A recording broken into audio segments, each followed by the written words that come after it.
সিজদায় গেছি, পায়ের নিচে জায়নামাজ, তাও গরম মানে না, তার নিচে দিয়েছি জুতা, তারপরেও গরম মানে না। কপালে যাওয়ার পরে মনে হলো পয়সা পড়ে গেল।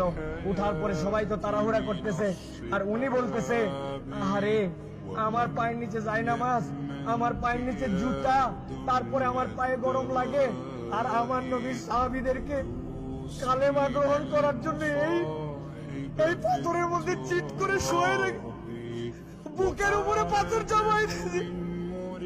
আমার নবীর সাহাবীদেরকে পাগলা উটের পিঠে বেঁধে এই মক্কার অলিগলিতে টেনে ইচ্ছড়ে বেড়াইছে।